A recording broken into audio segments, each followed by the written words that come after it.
Chapter 2, Starting the Virginia Colony. An ocean apart. It was September in the year 1607, and Hannah was not happy at all. She was trying to read a new book, but it was too difficult for her. If Thomas were home here in London, he would have helped her, but Thomas had gone away last year when she was 7 to a place called Virginia. Hannah often thought about Thomas. Sometimes she worried about him because he had set off on a dangerous voyage across the giant ocean. Thomas was Hannah's uncle, her father's younger brother. But he had always lived with her family in London, and Hannah thought of him as her big brother. Thomas was 18 years old and Hannah was 8. She missed Thomas. Letter from Jamestown. Hannah, come quickly! We have a letter from Thomas! Mother was very excited. Hannah raced into the parlor. She laughed and jumped up and down before falling into a chair. What does Thomas say? Oh, read it, please, Mother, read it to me. Hannah's mother unfolded the letter. She laughed. She looked so happy. She had worried about Thomas, too.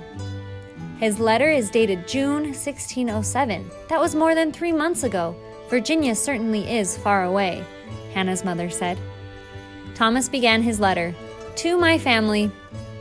6 months ago, our 3 ships, the Discovery, the Godspeed, and the Susan Constant, sailed from England. We men of the Virginia Company of London were eager to sail. We thought the adventure in Virginia would make us rich. We were at sea 4 long months before we saw land again. During those months, we grew very tired of sailing, and of each other. One man argued with Mr. Edward Wingfield, a very important man aboard the ship. The poor fellow was then locked in chains for the rest of the voyage. I became friends with that man, and he has proved to be a most unusual fellow. We finally reached the Chesapeake Bay in April. That's when I saw Virginia for the first time. It is a beautiful land with great forests and green fields. The water in the bay is clear and deep and filled with fish. Instructions from London. We put ashore at a point we called Cape Henry, named for the king's oldest son. Shortly afterward, Captain Newport of the Susan Constant brought out a sea chest. Instructions from the Virginia Company had been locked in there since we left England. We were to follow the instructions. First, we were to sail up a deep river and find a place for a settlement. Then we were to build a fort to protect us from attack. The instructions included the names of 7 men who were to make rules for the colony. They would be called the Council. A council is a group of people who meet to help run a government. 6 of those names were no surprise to us at all, for they were important gentlemen or ship captains. But one name was a great surprise to everyone: John Smith. John Smith was not a rich gentleman.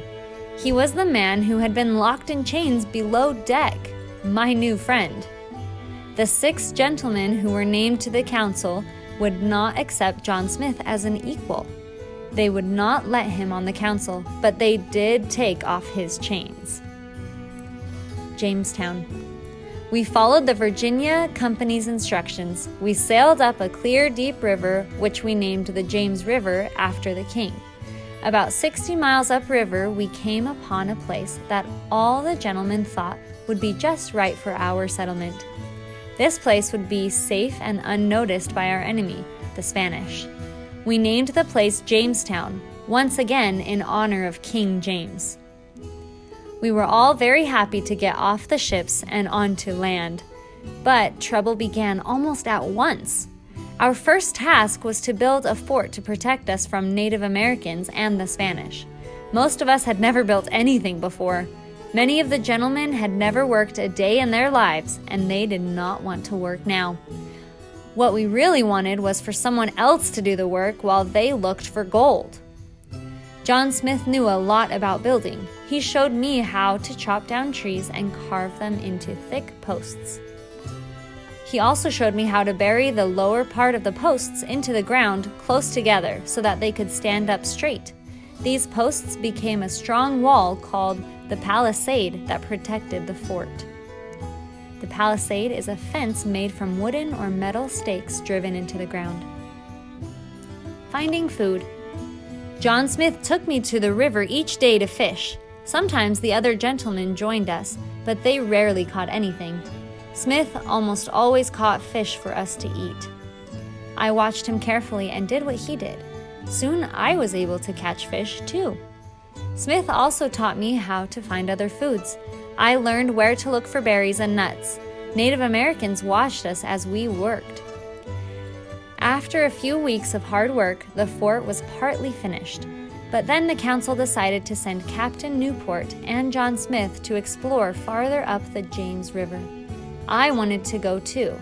I wanted to see more of the land. John Smith did not want to explore the James River. He did not want anyone else to explore it either. He thought we should finish the fort first. Many of the gentlemen were angry because they had not found any gold. They did very little except eat, sleep, and argue. Smith became angry. He said it was very important to prepare for the coming winter. The council did not listen to Smith. They ordered us to explore the river instead. Trouble at the fort. We did as we were told and left to explore the river. We traveled up the river for several days. Eventually, we came to a place where the water ran over huge rocks that could destroy our boat. We had to return to Jamestown. When we got back, we heard bad news. While we were gone, there had been conflict between the men left behind and Native Americans. 2 of our men were killed. 10 more were wounded. The fort had also been damaged. John Smith had been right, and the council had been wrong. Now the council was ready to listen to John Smith. He told the men to get to work and rebuild the fort. I am happy to say that we finished the fort a few days ago. Captain Smith, as everyone calls him now, took his seat on the council. The ship that will carry our letters home to England is about to sail. If the ship does not sink on the way and you get this letter, please write me back. I will write again when the next ship sails. Your loving, Thomas. Chapter 3. Captain John Smith. News from Jamestown. Hannah and her mother wrote a letter back to Thomas. They told him that they missed him very much and asked him to write again as soon as he could. Months later, in the spring of 1608, Thomas's next letter arrived. Captain Newport brought the letter when he returned from Jamestown. To my family, Thomas's letter began. There have been many changes in our life here in Jamestown. In many ways, life has been hard, but we are working to keep our tiny colony alive. We owe our lives to John Smith. Without him, none of us would be alive today. When John Smith took his seat on the council, we were running low on food. He knew that it was too late in the year to plant crops. He also knew that the Native Americans, who we now know as the Powhatan, had corn and other food. John Smith began visiting their villages. I often went with him. He began to learn their language and their way of life. We began to trade. We gave the Powhatan blankets, axes, and other things from England. In exchange, they gave us corn and fresh meat. Their food kept everyone from starving. We can all thank Captain Smith and the Powhatan for saving our colony.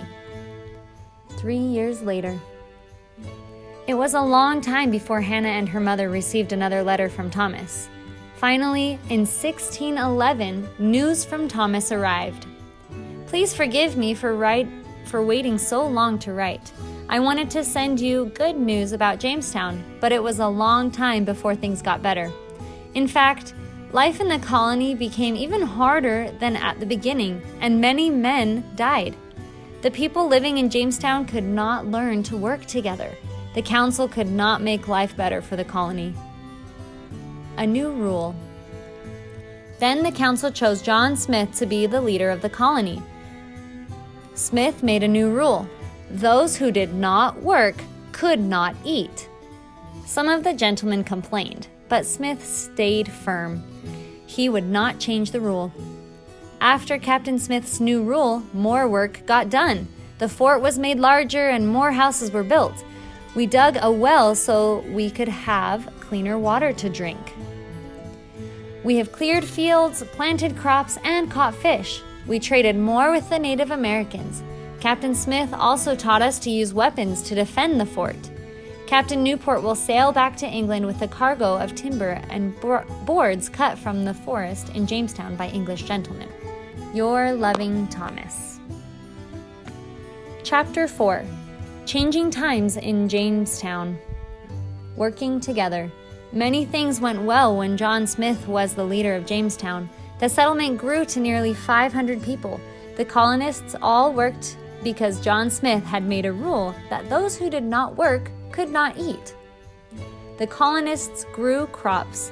They raised chickens, goats, and horses.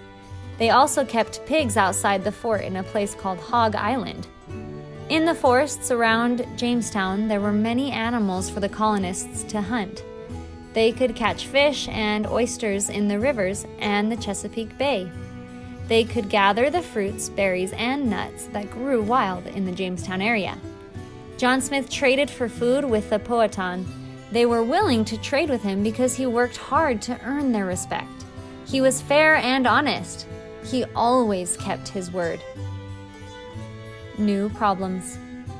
Then one night a terrible thing happened. Captain Smith was very badly hurt in a gunpowder explosion. He had to return to England for medical help to heal his wounds. When Captain Smith left, the colonists had a good supply of food in their storehouses. They had enough for more than 2 months. They also had a clean water supply, warm houses, and a strong fort. Many of the colonists were happy to see John Smith go back to England. They were tired of working so hard. But after he left, the colonists were missing something important: a good leader. The new leader was not as strong as Captain Smith had been. He did not make the colonists work hard to survive. A group of the colonists went to trade with the Powhatan, but they tried to cheat the Native Americans. A fight broke out, and the colonists were killed. Now the Powhatan are angry, and they would not trade for food. The colonists' food supply continued to grow smaller. Outnumbered, the colonists were trapped inside the walls of the Jamestown fort. The colonists could not go out to hunt or fish. They also needed firewood for the coming winter. The people of Jamestown began knocking down the houses they had worked so hard to build. The starving time. The colonists grew hungry. Before long, they had eaten everything in the storehouses. Then they ate the chickens, the goats, and even the horses. After the large animals were gone, the colonists ate the dogs and then the cats. Then they ate the rats and finally the mice. They were so hungry that they even ate their boots and shoes. Many of the colonists died from hunger, disease, and freezing temperatures.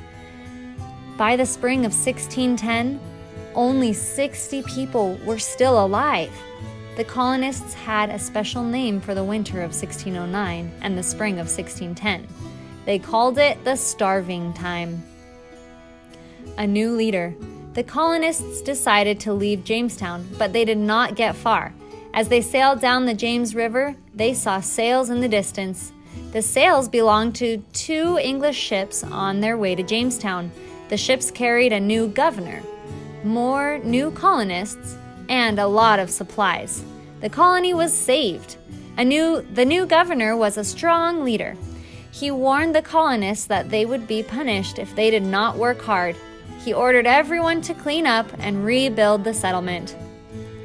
A new start. Finally, the starving time was over. The colonists began to clear the land around the fort. They built small farmhouses. The English colonists in Virginia had survived their worst struggles. Slowly, life in Jamestown began to get better.